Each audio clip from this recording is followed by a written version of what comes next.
সেই লোকদের দেখো যাদের ভাগ্য তোমার চেয়ে খারাপ। সেই সব লোককে দেখো না যারা তোমার চেয়ে বেশি ভাগ্যবান। তা না হলে তোমরা আল্লাহ তাআলাকে স্মরণ করায় অবহেলা করতে পারো, তা না হলে প্রতিপালকের প্রতি অকৃতজ্ঞ হয়ে যেতে পারো। তাহলে নবী বলেছেন তাদেরকে দেখো যাদের ভাগ্য খারাপ। তখন আপনি বলছেন আচ্ছা এই লোকটার তো কোনো গাড়ি নেই, আমার একটা মারুতি অন্তত আছে। তাকে দেখবেন না যারা সে মার্সিডিজ। ও আমার মার্সিডিজ নেই কেন? ওই লোকের গাড়ি নেই, আমার তো একটা আছে। আপনি আল্লাহকে ধন্যবাদ জানাবেন। যখন মার্সিডিজ গাড়ির মালিকের সাথে নিজেকে তুলনা করবেন, ও আমার কেন মার্সিডিজ গাড়ি দিলেন না, তাদেরকে দেখবেন যাদের ভাগ্য খারাপ। তাহলে আপনি আল্লাহ সুবহানাহু ওয়া তাআলাকে স্মরণ করছেন। আর এটাই বৈশিষ্ট্য মানুষের। এরকম একটা গল্প যে এক লোকের মনে অনেক দুঃখ, কারণ তার কোনো জুতো নেই।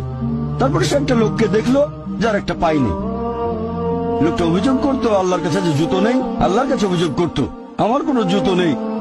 তারপর সেই লোকটাকে দেখলো যার একটা পা নেই। তখন সে আল্লাহকে ধন্যবাদ জানালো।